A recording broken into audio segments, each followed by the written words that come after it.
Bismillahirrahmanirrahim. Karena waktu udah menunjukkan pukul 1:04, kita langsung aja mulai ya.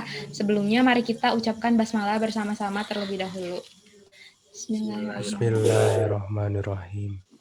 Nah, untuk selanjutnya aku serahkan langsung ke moderator ya, kepada moderator dipersilahkan.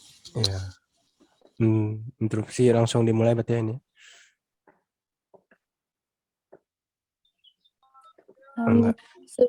Sebelumnya minta maaf, ini ngikut ke HP Shopee, soalnya HP Rere kameranya bermasalah. Ya Allah, Mas Aga.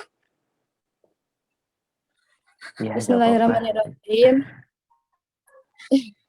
Assalamualaikum warahmatullahi wabarakatuh. Waalaikumsalam warahmatullahi wabarakatuh. Di sini saya akan membacakan kurikulum PT pemateri. Nama Hadi Aminullah Al-Mawardi. 3 April 2001. Umur 20 tahun.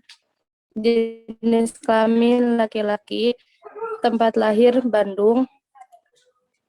Nomor handphone 081 906 58 Kompleks Sukamenak Indah Blok B4. Latar belakang pendidikan S1 Geofisika Universitas Pajajaran, Muhammadiyah 1 Bandung, SMPN 1 Margahayu Kabupaten Bandung, SD Muhammadiyah 2 Kabupaten Bandung. Pengalaman organisasi IPM, Ketua Bidang Organisasi PD IPM Kota Bandung periode 2019 sampai sekarang. Ketua Bidang KDI PC IPM Lengkong periode 2017 sampai 2019. Ketua Umum PR IPM SMA Muhammadiyah 1 Bandung periode 2017 sampai 2018. Ketua Bidang PIP PR IPM SMA Muhammadiyah 1 Bandung periode 2016 sampai 2017. Non IPM, Ketua Himpunan Mahasiswa Geofisika FMIPA Unpad Kabinet Gamawistera 2021. Staf Kaderisasi BEM FMIPA Unpad Kabinet Fija 2020. Staf Kaderisasi Himpunan Mahasiswa Geofisika FMIPA Unpad Kabinet Arkatama 2020. Untuk yang selanjutnya, penyampaian materi yang akan disampaikan oleh Kang Hadi. Kepadanya saya persilahkan. Oke, terima kasih Rere. Bismillahirrahmanirrahim. Assalamualaikum warahmatullahi wabarakatuh. Sebelumnya mau disclaimer dulu ya. Ini kan materinya problem solving dan team building ya. Tapi saya jujur bukan orang yang jago dalam hal ini, cuman karena yang mintanya adalah keluarga Lengkong, jadi saya usahakan untuk belajar lagi gitu. Jadi kalau misalkan nanti ada salah-salah kata atau kalimat, terus ada beberapa hal yang belum terbahas, bisa dicari lagi sih gitu sama teman-teman. Dan jangan sampai menjadikan patokan apa yang saya sampaikan itu adalah mutlak benar gitu, karena di beberapa sisi pasti ada yang lebih benar. Mungkin bisa ditampilkan aja bahan materi yang saya kirim tadi. Maaf Pak Erwin, biasa di share screen. Nah, mantap. Oke, di sini waktu saya lihat tornya, Masya Allah, mantap. Di luar ekspektasi saya, ternyata lebih banyak dan lebih ngena gitu sih poin-poinnya. Di sini akan saya coba untuk seperti apa pengalaman dan literatur yang saya punya gitu. Nah, next aja Pak. Nah, ini Mas sekilas tentang saya, kayak tadi disampaikan oleh Rere juga, boleh di next aja. Nah, sebenarnya apa, sama satu lagi ya teman-teman, di sini kita coba berdiskusi aja, karena kalau misalkan ngasih materi, benar-benar ngasih materi, kayaknya kita tuh nggak terlalu banyak beda ilmunya gitu. Bahkan mungkin di beberapa teman di Lengkong itu lebih paham tentang problem solving ataupun team building. Jadi kita bakal sering-sering aja lah gitu. Oke, bisa di next aja. Nah, sebenarnya untuk problem solving itu kita harus tahu dulu gitu. Sebenarnya apa itu problem solving? Secara kebahasaan mungkin problem solving itu memecahkan sebuah masalah. Namun beberapa ahli, saya ambil 2. Jadi menurut Marzano dan kawan-kawan ya pada tahun 88, itu problem solving adalah salah satu bagian dari proses berpikir yang berupa kemampuan untuk memecahkan persoalan. Nah, karena ilmu itu dari berkembangnya waktu, maka berkembang pula keilmuan. Di tahun 2000, salah satu tokoh psikologi, namanya itu Fred, saya juga nggak tahu pelafalannya kayak gimana, mungkin Fred juga, problem solving adalah sebuah upaya untuk mengatasi hambatan yang menghalangi jalan menuju solusi. Jadi secara singkat, problem solving itu ketika kita memecahkan masalah dan ketika kita punya tujuan, pada saat mencapai tujuan tersebut mempunyai banyak rintangan, hambatan. Nah, hal rintangan dan hambatan itu disebutlah sebuah problem, dan ketika kita bisa melalui hal-hal tersebut, maka disebutlah itu kegiatan problem solving. Boleh di next.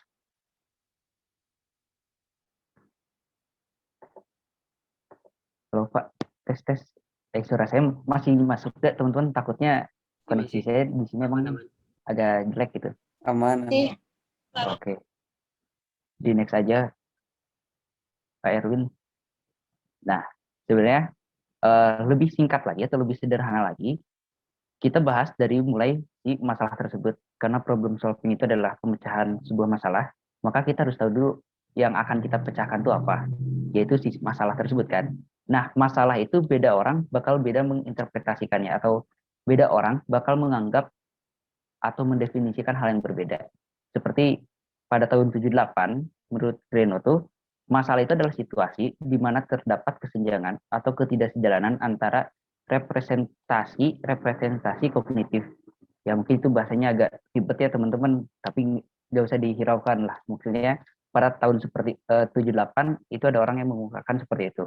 Dan di tahun 2011, menurut Goldstein, itu masalah itu muncul ketika terdapat hambatan antara situasi, kondisi, saat ini dengan goals yang kita punya, dan belum jelas bagaimana untuk mengatasi kendala tersebut. Itu kan agak susah juga ya. Sederhananya mah gini, masalah itu adalah ketika harapan dan kenyataan tidak selaras. Contohnya, misalkan kita pengen bikin suatu acara, katakanlah PKDTM 1 Lengkong gitu. Nah, itu teh harapan kita kan ya. Goalsnya kita tuh pengen ngelaksanain PKDTM 1 Lengkong. Nah, harapan atau goalsnya tuh itu. Tapi di kenyataannya kita tuh nggak punya kepanitiaan, maka si kepanitiaan itu adalah masalah kita gitu.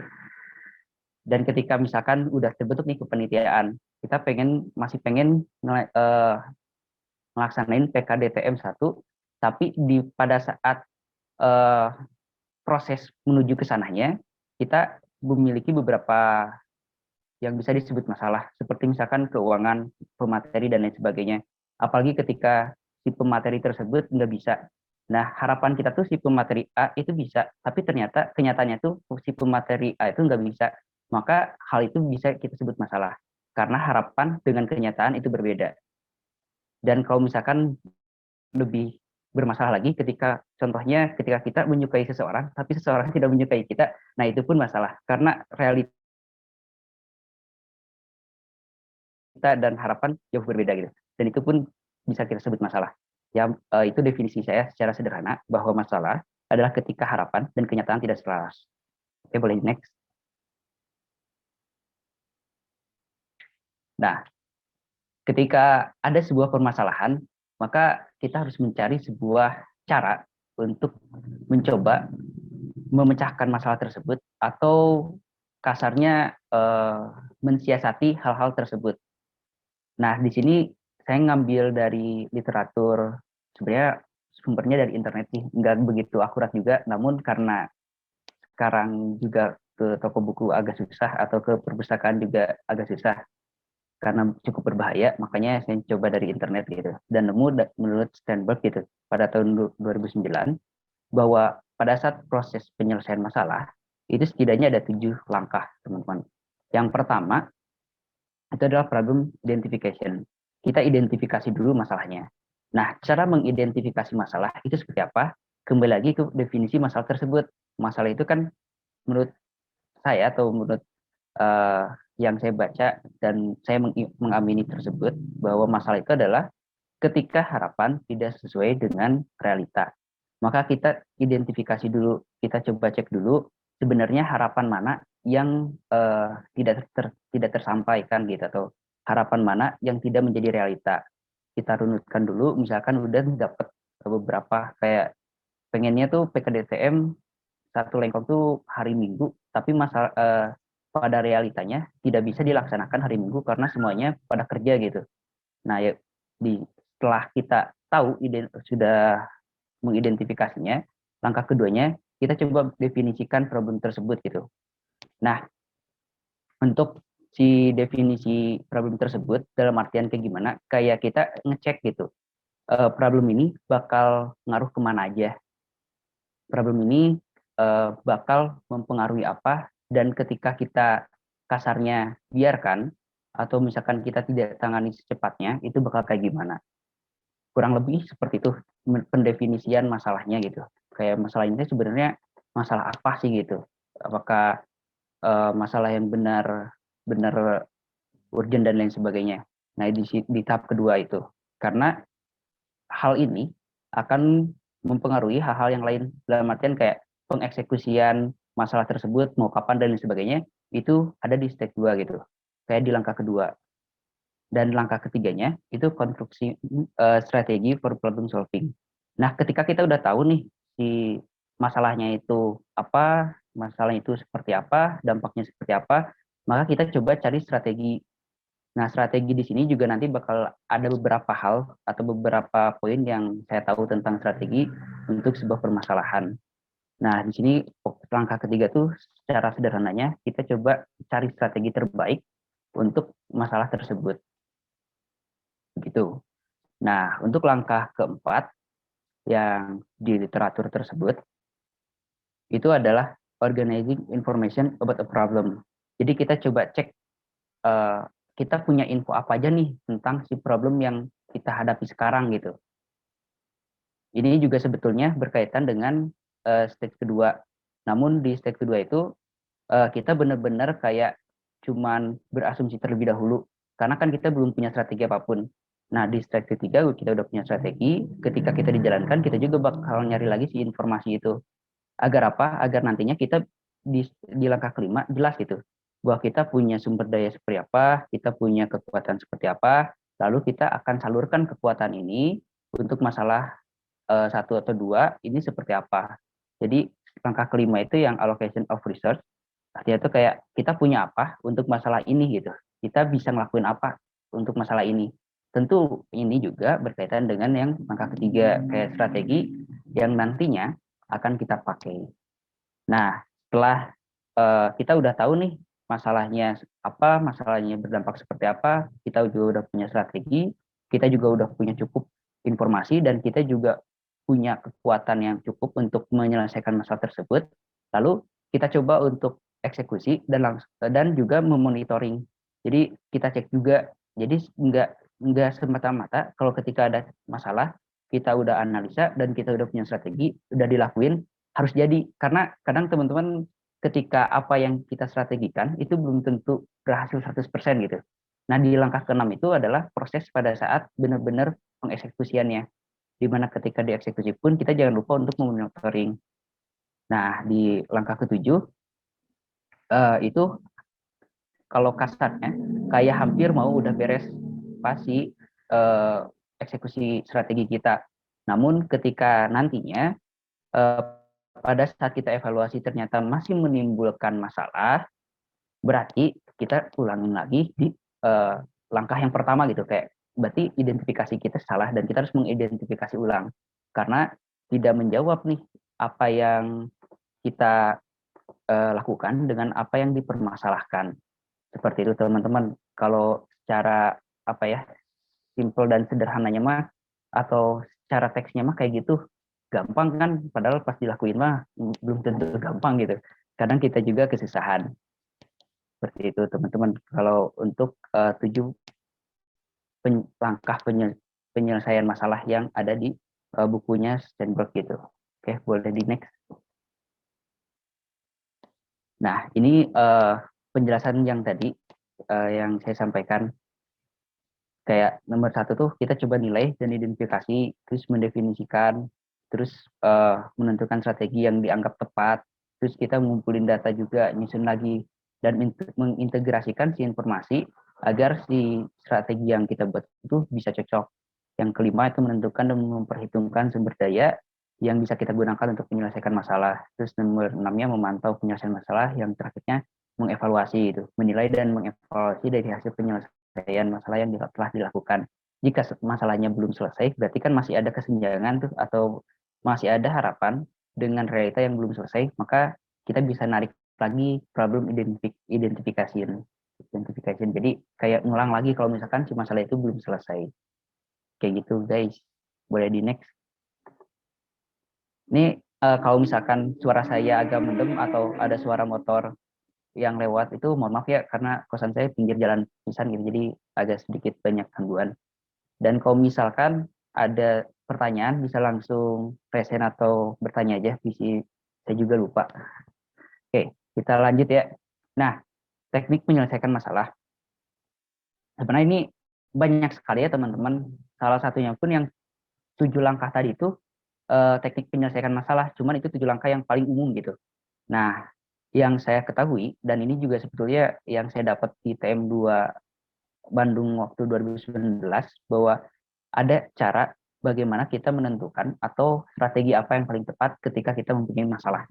Yaitu ada SWOT dan juga appreciative inquiry. Mungkin kalau SWOT teman-teman juga udah banyak belajar ya, udah banyak tahu juga kayak strength, weakness, opportunities, dan threat gitu. Kalau appreciative inquiry ini kayak lebih unik lagi dibanding SWOT gitu, karena memang nggak terlalu banyak dibahas di bangku sekolah juga kalau seingat saya waktu dulu saya di SMA gitu ya. Dan appreciative inquiry ini hal yang unik dan agak susah untuk diimplementasikan. Kenapa? Karena ada beberapa poin yang harus dijunjung tinggi dan ada beberapa hal yang emang orang-orang yang berpengalaman dan orang-orang yang berhati besar yang bisa melakukannya. Dan saya berharap semua kader Lengkong bisa melakukan hal ini gitu. Oke, boleh di next. Nah, kalau SWOT itu strength, weakness, opportunity, dan threat. Nah, maksudnya kenapa dengan SWOT ini kita bisa coba menyelesaikan masalah? Karena kadang gini teman-teman, di dalam satu keputusan ketika kita berorganisasi, kita kan nggak pengen rugi gitu ya. Kasarnya mah ya siapa juga yang pengen rugi gitu. Nah, makanya kita harus coba ngukur dulu si kekuatan kita, keuntungan kita, dan lain sebagainya ketika ada suatu konflik. Dan jangan pernah menganggap bahwa konflik itu selalu negatif. Konflik itu terkadang bisa menjadi hal yang positif ketika kita bisa menganalisa dengan baik. Salah satunya dengan analisis SWOT ini. Nah, kalau misalkan konflik itu bisa sama teman-teman disebut masalah, maka cara menyelesaikan konflik tersebut bisa menggunakan SWOT ini gitu. Kayak misalkan ada sebuah konflik atau kericuhan atau mungkin ada permintaan gitu dari pimpinan daerah untuk teman-teman Lengkong bisa nggak jadi tuan rumah musda gitu. Nah, itu kan kalau misalkan dianggap oleh teman-teman dengan ketidaksiapan bakal jadi sebuah masalah kan, kayak orang disuruh jadi panitia musda tapi teman-teman pada liburan gitu, semuanya ke liburan ke Bunaken atau kemana lah gitu. Nah, itu kan jadi sebuah masalah. Tapi si penawaran ataupun hal-hal yang seperti itu juga bukan betul bisa jadi konflik, tapi bisa jadi hal yang menguntungkan ketika kita bisa menganalisis hal tersebut gitu. Nah, secara umum untuk si SWOT ini mungkin bakal dijelasin seperti inilah teman-teman. Kayak SWOT itu kan strength, weakness, opportunity, dan threat. Nah, kalau misalkan ada sebuah masalah, kita coba cek dulu si masalah itu berawal dari mana, udah dicek, diidentifikasi, sampai nanti ke strategi, baru kita lakukan si SWOT ini. Kayak ketika nantinya kita mengambil suatu keputusan ini, si keputusan itu bakal lebih kuat di mana gitu. Kalau misalkan ternyata keputusan atau strategi yang akan kita pakai pada saat penyelesaian masalah ini strength-nya tuh kecil, lebih banyak weakness-nya, dan opportunity-nya juga kecil dibanding ancaman jelek gitu. Jangan dipaksakan. Karena ketika kelemahan dari strategi kita lebih besar dibanding kekuatannya, maka bisa dipastikan nilai atau persentase kegagalan pun bakal lebih tinggi. Maka jangan kita pakai gitu. Dan sebetulnya analisis SWOT ini juga lebih umum terhadap ketika kita melihat peluang gitu. Dalam artian ketika ngelihat suatu fenomena yang memang bisa kita ambil atau lain sebagainya gitu. Kayak misalkan tawaran untuk jadi panitia musda dan lain sebagainya. Itu bisa teman-teman analisis SWOT kan. Boleh di next aja Pak. Saya lupa kalau nggak salah ada setelahnya.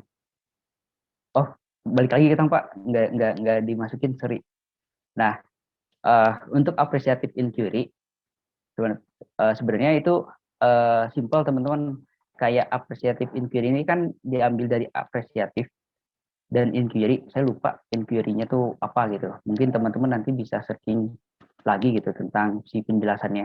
Tapi secara sederhana ini tuh merupakan sebuah metode yang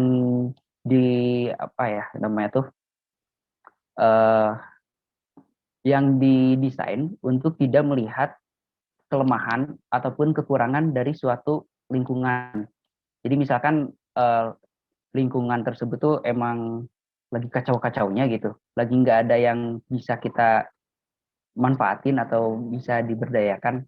Nah, dibanding pakai SWOT, ketika kondisinya kacau kan SWOT bakal hitung-hitungan tuh kayak, wah ini mah lingkungannya nggak punya kekuatan nih, banyak kelemahannya dan nggak ada keuntungannya, bahkan banyak ancamannya. Maka kita nggak bisa menggunakan si SWOT ini. Tapi ketika di lingkungan tersebut, kita masih bisa menggunakan cara lain, yaitu appreciative inquiry. Nah, di dalam appreciative inquiry, itu di dalamnya itu ada definition, discovery, dream, design, dan destiny gitu. Nah, si maksud daripada definition ini apa? Itu adalah langkah awal appreciative inquiry, di mana kita coba memilih sebuah topik yang akan dieksplorasi gitu. Atau sederhananya mah kita cari hal yang bisa kita apresiasi di sana gitu. Kalau misalkan contoh suatu ranting lagi nggak ada kader gitu, kayak benar-benar kosong pisan, terus dari pihak sekolahnya nggak mendukung adanya IPM, kayak siswa-siswanya tuh bingung gitu harus kayak gimana. Nah, kita coba kalau misalkan kita menemui permasalahan tersebut terus menggunakan SWOT, itu nggak akan nemu gitu titik gimana strategi yang paling tepat, karena dari hitung-hitungan kekuatan pun kita nggak punya, bahkan banyak kelemahan kayak mungkin di sekolah tersebut lebih terkenal OSIS atau lain sebagainya. Dan dari opportunity pun kayak, wah barudak Ainal kan agak sedikit bukan alergi gitu, kayak semacam kalau dibawa terhadap label agama agak kurang gitu ya. Nah, itu dari sisi keuntungan pun nggak ada gitu, bahkan itu ancaman gitu bahwa ketika kita memaksakan adanya IPM, maka teman-teman yang lain bisa saja menolak karena generasi sekarang agak sedikit malas lah gitu untuk memiliki agama ataupun berjuang di atas agama gitu, seperti IPM ini. Nah, makanya di satu lingkungan tersebut, kita coba ganti pola pikir kita dari SWOT menjadi appreciative inquiry, di mana kita coba datang ke sekolah tersebut, kita coba cari topik yang menyenangkan, dalam artian bahwa kita kenalkan Muhammadiyah itu seperti apa, dan kita juga kenalkan seperti apa asiknya ber-IPM, walaupun mereka nggak tahu itu apa gitu. IPM itu apa, IPM itu kayak gimana, kan mereka nggak tahu si IPM itu karena nggak ada IPM di sekolahnya. Nah, hal itu bisa kita lakukan dengan metode appreciative inquiry. Dengan pertama, definition, yaitu coba cari topik, cari hal yang bisa kita apresiasi dari sekolah tersebut. Misalkan, wah, alhamdulillah ya teman-teman juga, padahal bukan IPM, tapi bisa hadir di sini gitu untuk berdiskusi dan lain sebagainya. Maka dengan begitu dia akan merasa dihargai, dia akan merasa memiliki harapan gitu. Nah, di langkah berikutnya itu adalah discovery. Nah, si definisi dari discovery ini adalah mengungkapkan dan mengapresiasi sesuatu yang memberi kehidupan dan energi pada orang, pekerjaan, dan komunikasinya gitu. Itu kalau dari textbooknya kayak gitu. Nah, ini juga nyambung. Jadi ketika kita udah tahu topiknya, hal apa yang bisa diapresiasi dari ranting tersebut, maka kita coba lontarkan, kita ajak diskusi bahwa mereka tuh sangat berharga gitu bagi kita. Karena dengan begitu mereka bakal lebih interest gitu, kayak orang nggak tahu nih perasaan di OSIS mah nggak ada yang namanya pimpinan di atasnya dan nggak ada yang namanya turba dan lain sebagainya. Tapi ketika teman-teman melakukan hal tersebut, mereka akan merasa diayomi dan mereka bakalan memiliki sebuah imajinasi bahwa dia akan menjadi sebuah IPM gitu. Dan langkah selanjutnya setelah kita mengapresiasi mereka, itu ada yang namanya dream gitu. Artinya tuh bagaimana kita menyimpan imajinasi bahwa mereka masih punya mimpi loh gitu, bahwa mereka masih bisa seperti apa yang sedang kita lakukan, kayak dihargai dan lain sebagainya. Sehingga pada saat nantinya kita udah mengapresiasi mereka, bakal timbul sebuah imajinasi di dalam diri mereka bahwa oh ternyata IPM pengertian dan oh ternyata sekolah di Muhammadiyah tuh banyak temennya gitu, banyak temen di luar sekolah, padahal kita nggak satu sekolah tapi bisa berkomunikasi dengan baik gara-gara IPM. Nah teman-teman, setelah kita menumbuhkan DIM di dalam diri mereka, kita juga bisa mendesain gitu, bahwa kita pengen menciptakan atau mendesain si anak-anak ranting itu seperti apa, ya itu tergantung daripada kalian, tergantung daripada kita semua gitu yang melaksanakan atau mencoba memecahkan sebuah permasalahan yang ada di sana gitu. Dan terakhir itu destiny, kalau arti dari textbooknya tuh kayak gini, menguatkan kapasitas dukungan terhadap keseluruhan masyarakat untuk membangun harapan. Jadi setelah kita coba cek, udah kita ajak ngobrol mereka, udah kita ngegedekin hatena gitu, atau menyanjung mereka, memberikan pengertian bahwa mereka tuh sangat dihargai oleh kita dan mereka tuh sangat berharga untuk kita. Lalu kita coba timbulkan imajinasi bahwa mereka tuh bagian daripada kita dan berkeinginan menjadi seperti kita gitu, seperti IPM. Nah, dari gitu kita coba desain juga kayak semacam apa aja yang harus diberitahu ke mereka, apa aja yang tidak perlu dikasih tahu ke mereka, sehingga mereka mempunyai imajinasi yang lebih kuat gitu, dan mempunyai sebuah keinginan yang lebih tinggi juga dari sebelumnya. Dan terakhir, kita kuatkan lagi di tahap terakhir di Destiny ini, sehingga nantinya akan tercipta satu lingkungan baru yang memecahkan masalah-masalah sebelumnya. Dan mungkin seperti itu si dua cara yang saya pahami gitu. Jadi dalam masalah mengatur strategi, kita bisa menggunakan SWOT atau appreciative inquiry.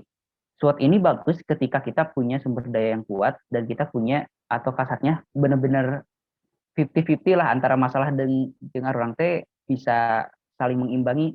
Jadi kalau misalkan masalahnya banyak sekali dan kita nggak punya apa-apa, kadang kan jadi malas gitu ya untuk menyelesaikan masalah tersebut, kayak jika mal berhasil orang tuh bisa nanaon. Nah, jangan pernah lakukan SWOT gitu, karena kalau misalkan teman-teman ngukur ketika teman-teman punya atau tidak punya kekuatan, maka jatuhnya bakal kayak malas, kayak aduh udah nggak mau teman-temannya juga pada kayak gini, terus nggak mau kayak si adik-adik kelas orang lagi kayak hare-hare gitu. Nah, kalau misalkan teman-teman menggunakan SWOT, itu bisa seperti itu. Jadi kalau misalkan teman-teman menggunakan appreciative inquiry, pandangan teman-teman itu bukan terhadap apa untung rugi atau besar kecilnya, tapi teman-teman mencoba mendeliver atau teman-teman coba ngasih apa yang bisa teman-teman kasih, dan tanpa melihat apa yang teman-teman atau orang lain bakal berikan, entah positif atau negatifnya gitu. Kayak benar-benar appreciative inquiry ini kayak kita punya sesuatu, ya kita bakal ngajak ngobrol mereka, kita bakal kasih mereka mimpi, kita bakal desain hal yang indah buat mereka, dan kita bakal menguatin mereka gitu. Namun dalam kenyataannya ya teman-teman bisa menggunakan keduanya dalam bersamaan juga sebetulnya. Jadi setelah kita mendefinisikan suatu lingkungan, mendefinisikan suatu masalah, kita udah ngajak ngobrol mereka, udah coba bikin mimpi mereka, kita coba mendesain mereka dan coba menguatkan mereka. Teman-teman juga bisa sekalian menggunakan analisis SWOT. Kayak gitu sih teman-teman, secara singkatnya gitu. Mungkin boleh di next. Nah, dalam penyelesaian masalah, sebenarnya apa aja sih yang bisa jadi faktor penentu dalam problem solving yang nantinya kita bakal pakai gitu ya. Karena kembali lagi, ketika problem solving itu dimiliki atau setiap orang pasti memiliki caranya masing-masing untuk men-solve sebuah problem gitu, atau untuk memecahkan sebuah permasalahan. Dan di sini masih di tokoh yang sama, si Sternberg gitu ya, di bukunya pada terbitan 2009, judulnya saya agak lupa lagi.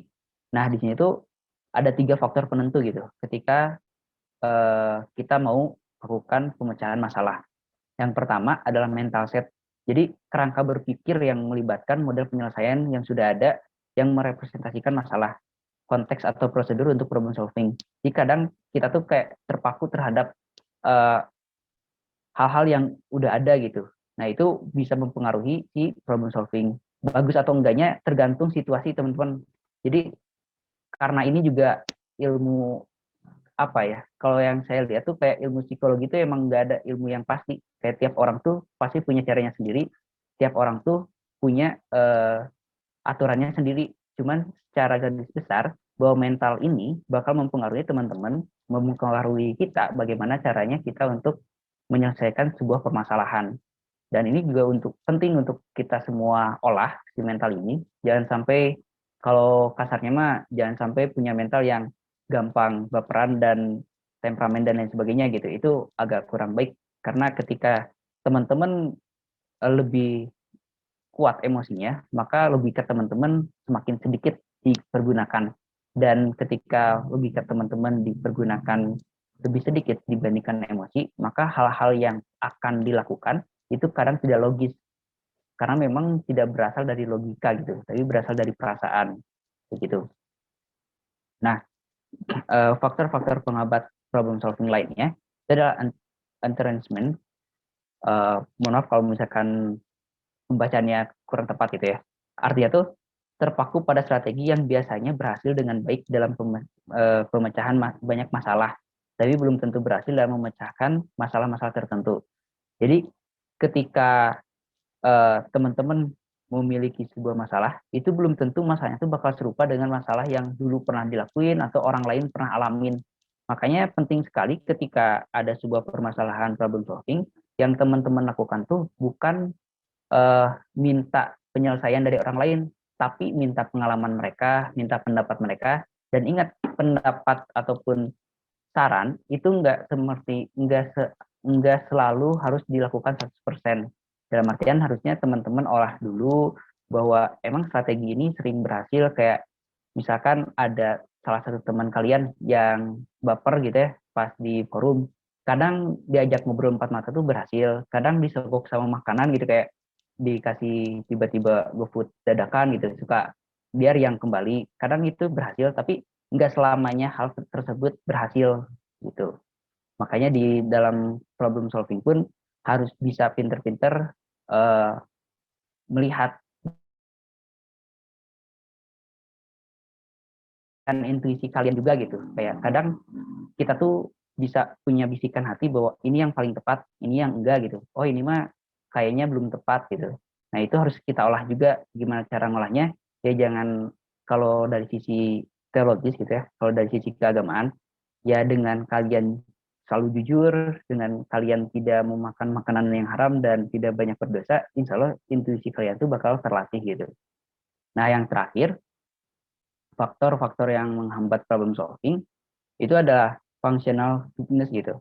Ketidakmampuan individu untuk melihat sesuatu yang diketahui memiliki kegunaan tertentu dalam usaha problem solving. Juga dapat digunakan untuk mengatasi masalah atau mencapai tujuan-tujuan yang lain. Nah, ini juga nyambung sama bahasan yang tadi gitu, kayak intuisi gitu. Kayak kadang satu individu tuh atau kita sendiri susah gitu untuk menebak orang lain, karena memang orang lain juga bakal berubah-ubah gitu. Dan nyambung dengan si intuisi ini, nah si poin ketiga ini tuh nyeritain kayak ya kadang kita harus menggunakan intuisi kita, tapi itu bukan hal yang paling tepat karena ilmu manusia tuh nggak ada yang pasti gitu. Jadi gimana teman-teman nanti menganalisa si problem tersebut, bagaimana teman-teman mencoba strategi mana yang paling tepat, dan setiap strategi pemecahan masalah pun memiliki sebuah kekurangan dan teman-teman harus bisa meminimalisir si kekurangan tersebut. Gitu. Oke, boleh di next. Nah, mungkin untuk problem solving seperti itu ya, teman-teman. Nah, kita bakal lanjut ke team building. Sebenarnya dua materi yang bisa teman-teman pecah gitu ya.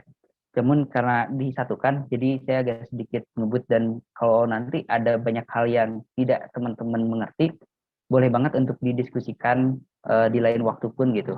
Saya terbuka selama saya bisa senggang gitu. Kalau misalkan enggak, paling saya bakal balas teman-teman di dini hari, tapi nggak apa-apa gitu. Yang penting ada kemauan terlebih dahulu gitu. Nah, lanjut ke team building. Sebetulnya apa itu tim? Di sini saya menemukan beberapa definisi. Cuman saya ingin tampilkan dua foto ini dulu gitu. Kenapa? Karena penting untuk kita pahami bahwa di dalam satu tim tuh bukan berarti memiliki kemampuan yang sama. Dan kenapa saya milih sepak bola? Karena itu salah satu olahraga yang saya mengerti gitu. Yang lainnya saya nggak tahu, dan yang lainnya nggak memiliki pengertian yang saya inginkan gitu. Kadang di dalam satu tim itu harus ada yang berani dan mau untuk menjadi seorang kiper gitu, untuk menjaga gawang, dan bisa menggunakan, bukan gitu, kayak harus ada di dalam satu tim yang saling melengkapi gitu. Di dalam satu tim sepak bola pun nggak bisa semuanya jadi penyerang, nggak bisa semuanya jadi kiper, dan nggak bisa semuanya jadi back gitu.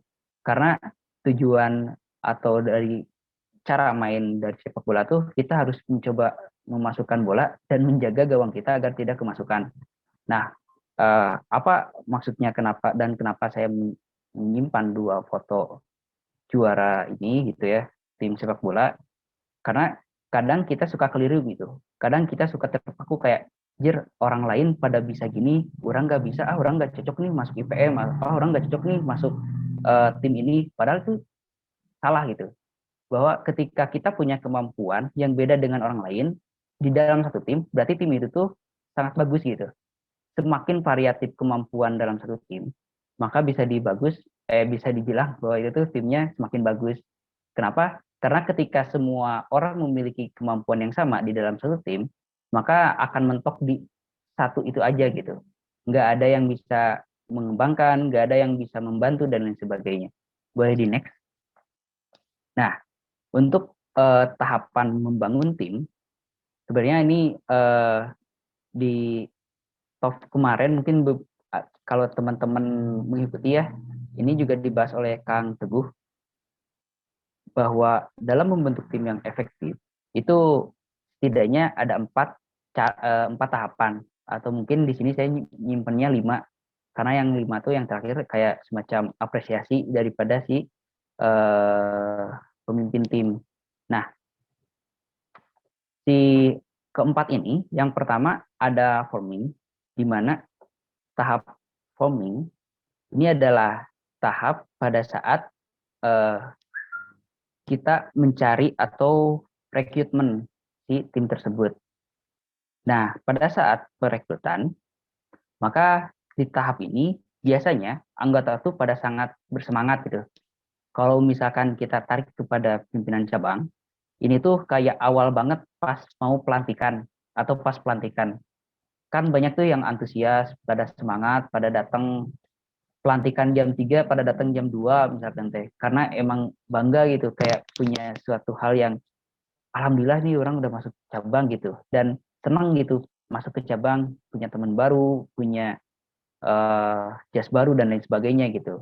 Nah, di tahap forming ini pasti si anggota tim tuh masih suka bersifat sopan, terus cenderung menghindari konflik gitu. Kalau misalkan dihina dikit kayak apa sih gitu, atau cuman oh iya ketawa doang atau lain sebagainya gitu. Terus di tahap forming ini anggota tim saling berkenalan dan bersosialisasi gitu. Dan di tahap forming biasanya si anggota tim itu akan mencari batasan-batasan perilaku yang bisa diterima atau tidak bisa diterima di dalam tim. Jadi kayak masih meraba-raba, kayak kalau bahasa SMA masih eraeun gitu. Baru daknya masih pak era-era, padahal mah mun eraan mah teu wareg.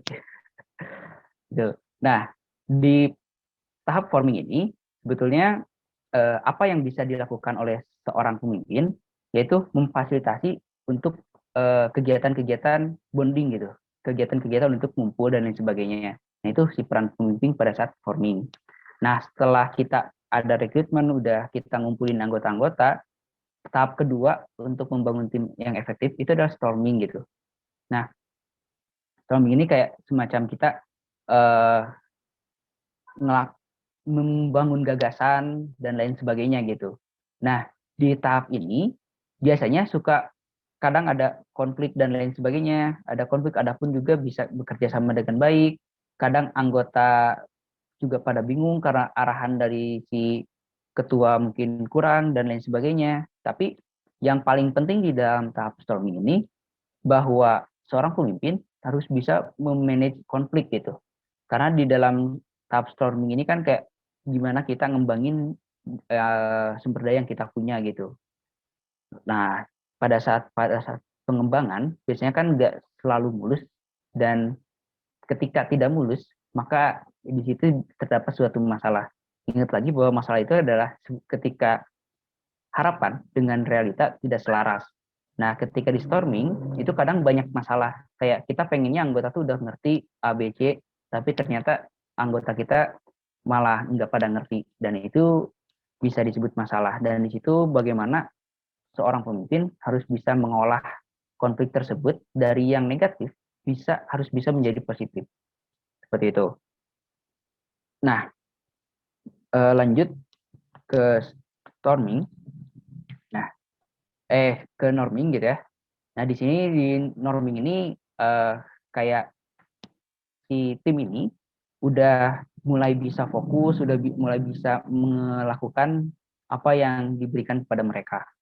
Fokus tim juga udah tertuju pada tujuan capaian, dan di sini pada saat norming ini yang biasanya menjadi sebuah masalah itu adalah kepercayaan satu dengan yang lainnya. Jadi kalau saya boleh ulang dari awal, kayak form itu kayak rekrutmennya, storming itu kayak pembagian job desk-nya, dan pas norming itu pada saat pelaksanaan gitu. Kayak semacam kita udah tahu nih fokus kita di mana, kita udah tahu nih bagian kita di mana, dan kita akan melakukannya gitu, akan coba beraksi gitu untuk performing. Nah, di sini kadang ada semacam salah satu masalah yang sering keluar, yaitu kayak kepercayaan terhadap pemegang kekuasaan atau kepercayaan terhadap yang memanage. Kayak anjir, ini tugas orang kok sedikit gitu kan, situ menang tugas yang banyak, orang menang tugas yang sedikit gitu kan, orang keterima gitu misalkan dan lain sebagainya. Nah, itu kadang bisa terjadi, ataupun sebaliknya gitu, kenapa tugas saya banyak tugas dia sedikit gitu. Nah, pada saat tim kita sudah mulai seperti itu, kita harus bisa membuat bahwa mereka percaya sama kita gitu, bahwa ini adalah yang terbaik dan sebagainya. Nah, setelah pada fase norming ini, pada selanjutnya adalah fase performing gitu, di mana si tim ini bergerak gitu, dan bergeraknya tuh harus bisa bergerak sesuai dengan apa yang diarahkan, apa yang disepakati, apa bagian mereka, dan bagian mereka tuh harus benar-benar bisa dikerjakan gitu. Dan di sini peran pemimpin pada saat performing itu adalah memfasilitasi apa yang mereka butuhkan untuk bekerja. Misalkan dalam sebuah acara ada humas, ada tim materi. Si humas ini ketika dia nggak punya kontak si pemateri, ya si leader ini atau pemimpin ini, ketua pelaksana ini,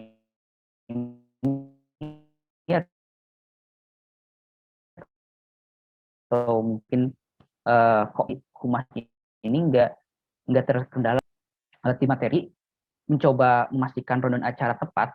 Nah, si fasilitas-fasilitas kayak misalkan sekarang online gitu, si acara tuh pengen memastikan 5 menit sebelum acara itu harus ada link gitu, link Zoom. Nah, gimana caranya agar si leader ini punya ngasih kekuasaan terhadap si tim acara untuk megang akun Zoom misalkan.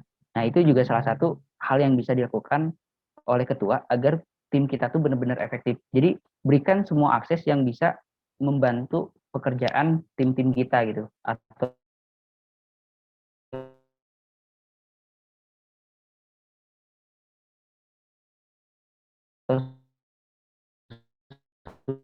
tim kita atau efektif dari mulai agar benar-benar si orang-orang di dalam itu ngerti apa yang mereka kerjakan, ngerti apa yang akan mereka lakukan, sehingga pada saat performing, pada saat hari hanya mereka nggak terkendala gitu. Dan terakhir art journaling gitu, itu tuh semacam apresiasi. Jadi kayak tim ini tuh udah beres, si tim ini tuh udah si kepanitiaan ini tuh udah melaksanakan acara yang memang udah dirancang oleh kita bersama gitu. Dan setelah beres ini, tugas pemimpin tuh belum selesai teman-teman gitu, untuk membuat tim yang efektif. Tugas pemimpin pada saat semuanya udah selesai itu adalah mengapresiasi seluruh anggota tim.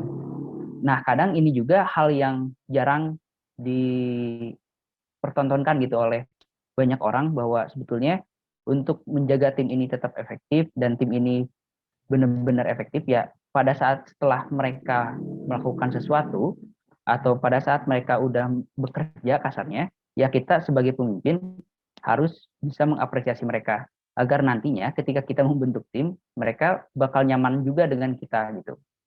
Mungkin seperti itu kalau misalkan tahapan membangun tim yang efektif yang saya tahu gitu. Dan secara sederhana secara teori kayak gampang gitu, kayak yaudah ini cuman rekrutmen, terus nanti kita ngobrol bareng, storming bareng, bangun gagasan bareng gitu. Udah gitu langsung pembagian, langsung hari H gitu, dan nanti apresiasi ya. Itu kan simple ya, dan sangat mudah gitu untuk dikatakan, tapi untuk dilakukan itu cukup sulit gitu, karena banyak sekali masalah-masalahnya dan banyak sekali hal-hal tak terduga yang membuat kita pikir misalnya orang beli kereta atau wah ini dulu dan lain sebagainya. Itu kadang terjadi dan itu harus teman-teman hindari gitu. Oke, boleh di next. Nah, untuk komposisi tim yang efektif, saya ada salah satu referensi. Jadi kayak gini, untuk tim yang efektif itu harus ada pemimpin. Nah, si tugas pemimpin ini apa? Tugas pemimpin ini menjadi tumpuan tim, mengkoordinator, dan mengorganisatoris. Nah, si pemimpin ini paling harus bisa ngondisiin dari forming sampai akhir gitu. Karena kan pada saat rekrutmen dan lain sebagainya, orang-orang kan pada nggak tahu tuh tugas mereka apa. Kayak mereka tuh masih buta juga, kayak ya orang masuk IPM nggak tahu, cuma pengen ikut-ikutan doang gitu, atau misalkan karena tertarik doang, nggak tahu sebenarnya mah harus dilakukan seperti apa. Nah, ketika ada anggota yang seperti itu, maka tugas pemimpin untuk memberitahu, menjelaskan dan sebagainya. Karena anggota seperti itu hanya punya satu tumpuan, yaitu pada pemimpin mereka. Nah, selain pemimpin, kita juga di dalam tim harus punya pembentuk. Pembentuk ini semacam pemberi motivasi. Kalau misalkan disebutkan orangnya mungkin kayak semacam ketika ada rapat, dia tuh orang yang bisa ngasih hal yang unik dalam artian jadi pengen rapat terus gitu, entah dengan guyonnya, entah dengan bahasa dia yang lembut, atau dengan gorengannya atau dan lain sebagainya, yang bisa memotivasi orang-orang untuk datang ke sana untuk bekerja sama. Dan selain pembentuk, itu ada pemikir teman-teman. Jadi bagaimana satu tim ini harus ada satu otaknya, dalam artian dia punya banyak gagasan yang bisa kita jalankan gitu. Nah, setelah punya pemikir, kita harus punya penyelidik, dalam artian ketika orang ini punya gagasan, punya ide nih, idenya teh cemerlang pisan, tapi kalau info kita dan jejaring kita jelek, maka si gagasan ini sepertinya mustahil gitu. Tapi kalau misalkan gagasannya bagus dan si penyelidik ini banyak dan juga bagus, infonya dan jejaringnya juga banyak, si gagasan ini bisa kita implementasikan atau kita eksekusi gitu. Dan selain penyelidik, kita harus punya pekerja tim. Pekerja tim ini bukan dalam artian babu ya teman-teman, tapi yang bisa memecahkan konflik. Karena jadi sebuah keniscayaan gitu, dalam sebuah tim pasti selalu ada masalah gitu, pasti ada konflik, entah dari mulai komunikasi atau dalam hal-hal yang lainnya. Nah, pada saat tim kita berkonflik, dalam satu tim itu harus benar-benar ada yang bisa memecahkan konflik tersebut. Atau secara sederhana mah kudu geus aya orang nu sok bisa ngupahan batur mun aya nu beulik gitu. Atau misalkan satu sisi ketika ada orang yang baper di dalam satu forum, ya kita harus punya satu orang untuk bisa ngobrol dengan dia agar dia nggak baper lagi, agar dia ngerti bahwa kondisinya seperti apa dan dia mau bekerja lagi dengan tim yang telah dibuat. Nah, setelah ada pekerja tim, yang terakhir itu adalah penyelaras. Nah, ini agak sedikit bingung saya juga, dalam artian tugasnya tuh memandu. Nah, memandu ini kalau pengertian saya itu kayak semacam ketika pekerja tim sampai pemimpin udah ada, ya si pada saat orang-orang melakukan tugasnya, itu kan nggak bisa diperhatikan satu persatu oleh pemimpin gitu, karena banyak sekali tugasnya. Nah, si penyelaras ini tuh adalah orang-orang yang bisa menyelaraskan apa yang dilakukan oleh kasarnya anggota dengan apa yang diharapkan oleh pemimpin agar tidak tercipta masalah. Karena kembali lagi, masalah itu adalah ketika harapan dengan realita tidak selaras, maka itu bisa disebut masalah. Nah, si penyelaras ini tuh tugasnya memastikan apa yang dikerjakan oleh anggota adalah sesuai dengan apa yang direncanakan. Boleh di next, Pak?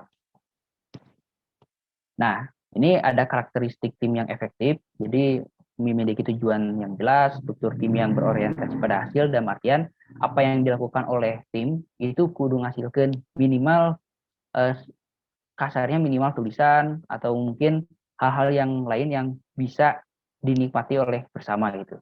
Terus anggota tim kompeten, komitmen bersama tim yang juga sangat penting. Terus di dalam tim tersebut punya iklim kerjasama yang kondusif.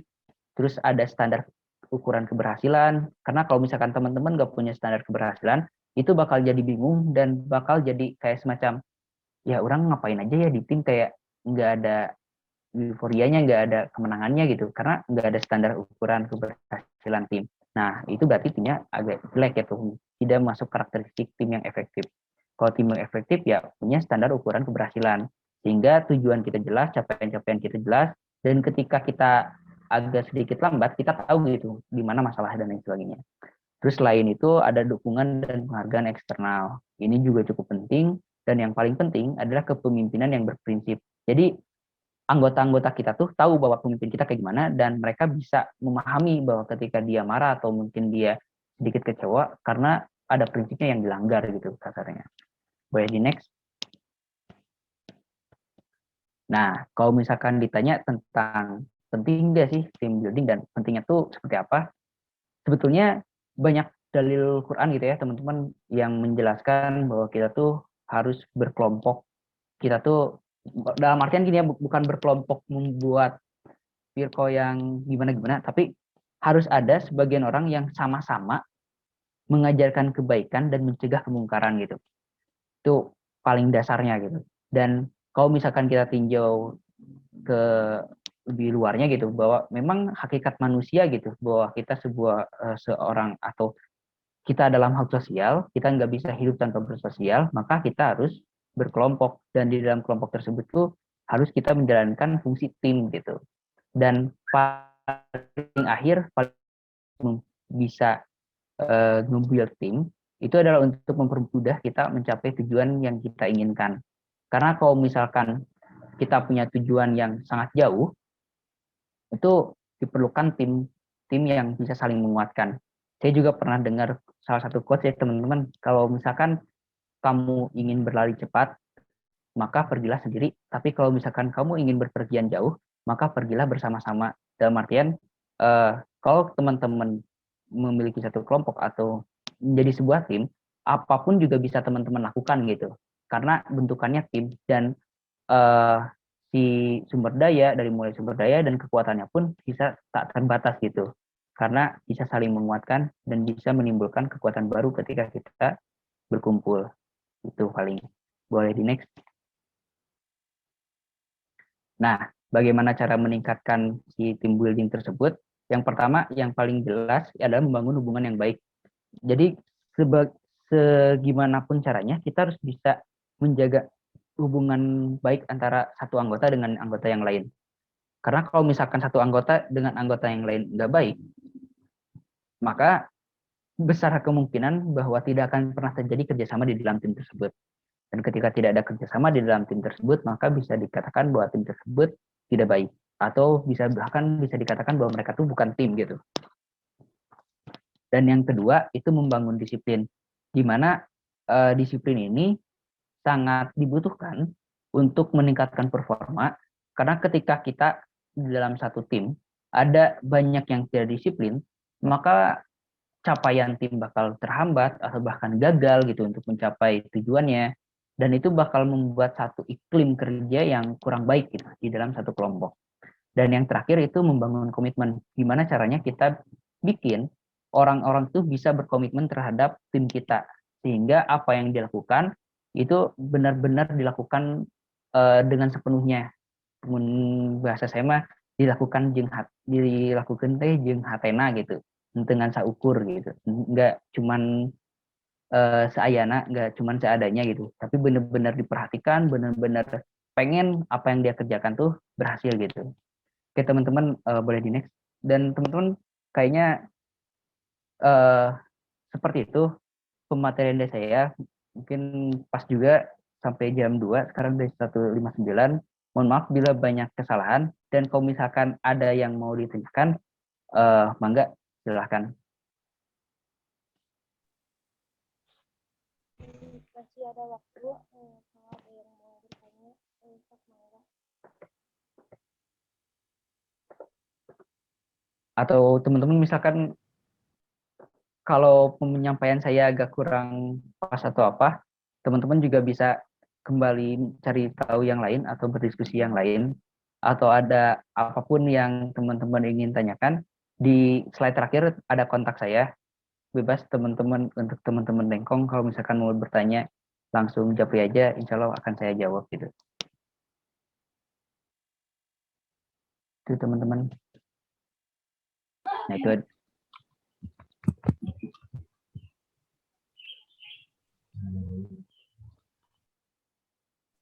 Ya, jangan sungkan untuk bertanya biar nggak sesat di jalan. ya guys. Izin minum dulu ya. Oh iya, di sini. Saya mau izin bertanya. Ya gimana ya? Satu dulu aja ya.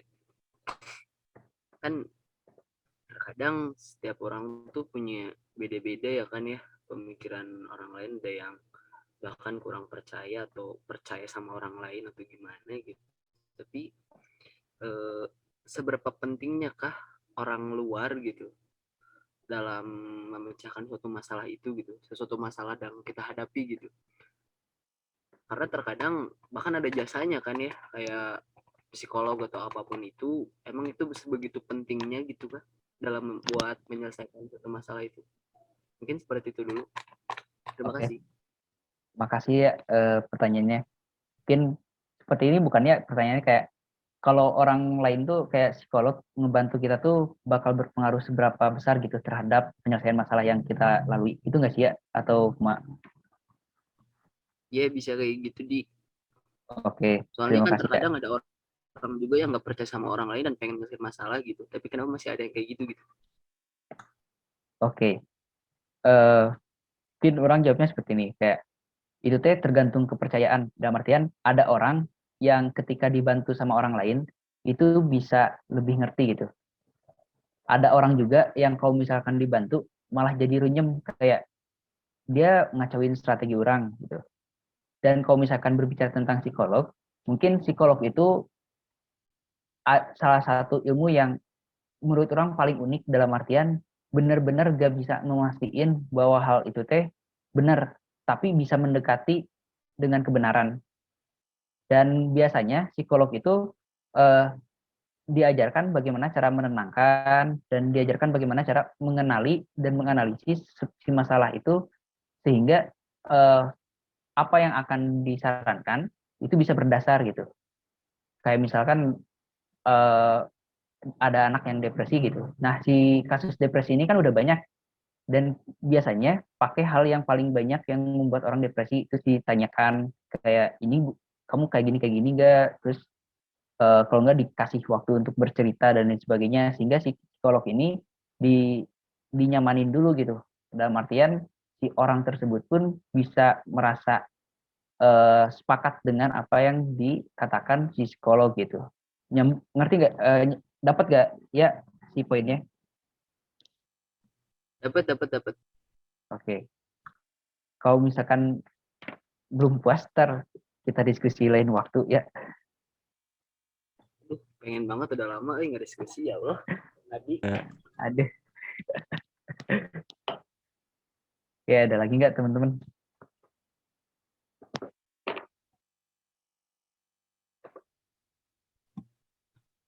Boleh nanya lagi nggak? Yang lain dulu. Kalau yang lain nggak ada, aku mau nanya lagi, boleh nggak? Oke, teman-teman. Mangga. Mau tanya. Ya, gimana, Ahmad? Tunggu. Ahmad, cuma sehat. Kan tadi ada kata-kata Mat, matiin dulu, Mat. Jauh dulu dari sini. Feedback. Ya, ganti ruangan, sip. Feedback soalnya. Oke, lanjut, Mat. kan nanti kan tadi ada caranya harus kuat mental. Sekarang saya mau nanya gimana caranya harus kuat mental. Gimana cara nguatin mental gitu ya, Ahmad? Ya. Nah, kalau bicara tentang mental tuh bicara tentang pengalaman. Jadi kasarnya gini, kalau misalkan kita pernah dibentak gitu ya, dibentak kenceng suara Irfan gitu ya, suara si Geheng. Nah, terus di kemudian hari dibentak dengan suara saya yang lebih rendah, lebih kecil dibanding suara si Irfan. Maka biasanya orang yang pernah dibentak sama si Irfan nggak akan begitu kaget ketika dibentak sama saya karena bentakan si Irfan lebih tinggi dibanding bentakan saya. Kalau enggak, misalkan karena orang itu teh terbiasa menghadapi orang kayak misalkan pernah nggak sih Ahmad bicara di depan gitu. Pertama-pertama tuh pasti gugup gitu kayak aduh bingung kudu ngomong naon terus deg-degan deg-degan pisan gitu jika ketemu doi gitu kayak deg-deg tapi pas kedua kalinya teman-teman bisa pastikan gugupnya itu bakal berkurang gitu walaupun gugupnya itu pasti ada masih ada kayak semacam udah beberapa kali ke depan tapi masih gugup tapi si gugupnya itu nggak seperti yang pertama. Nah itu tuh nunjukin bahwa mental teman-teman udah lebih bagus dibanding mental yang sebelumnya. Dan cara menguatin mental tuh ya satu, latihannya tuh cari pengalaman, coba-coba gitu. Walaupun teman-teman ngerasa kaget pisan gitu ya, kayak sedih pisan, kayak tertekan pisan, tapi habisnya atau setelah teman-teman sangat tertekan itu, teman-teman bakal terbentuk mental yang lebih kuat gitu. Kalau misalkan teman-teman pada tahu TM satu lengkong yang sebelumnya gitu ya kan sama komdis dimarah-marahin kalau sekarang dikumpulin terus dimarah-marahin lagi tuh bakal bakal nggak begitu kaget gitu bakal kayak ya udah pernah juga gitu nggak akan apa ya nggak akan sepanik dulu gitu Ahmad kejawab nggak? Oke mantap. Jawab. Oke ada lagi nggak yang mau nanya teman-teman tapi ini maksudnya waktunya sampai jam berapa Jen?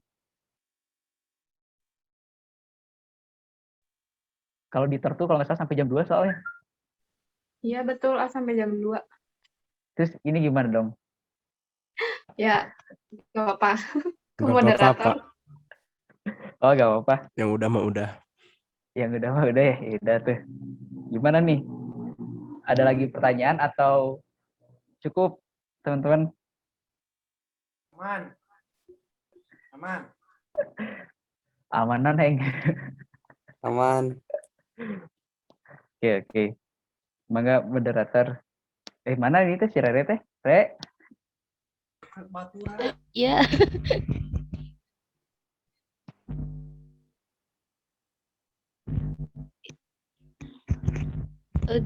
udah aja ini teh.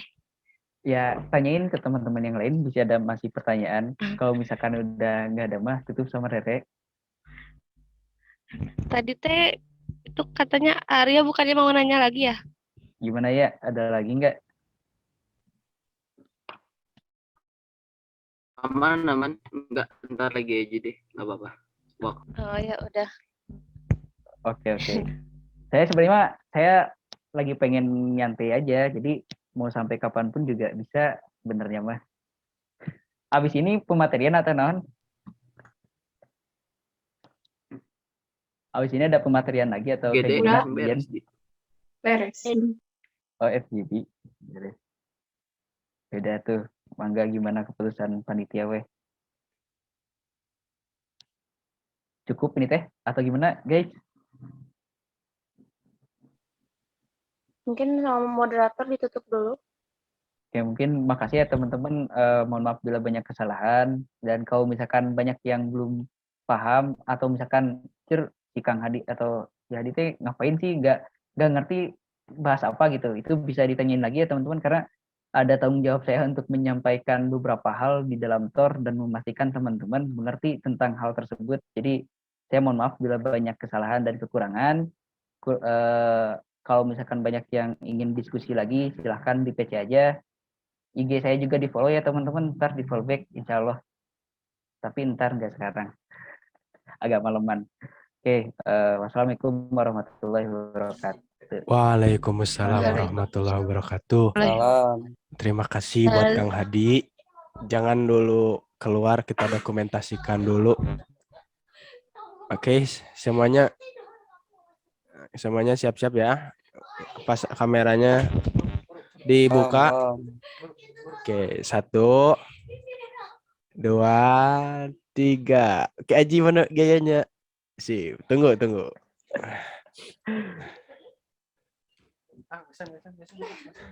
Bisa.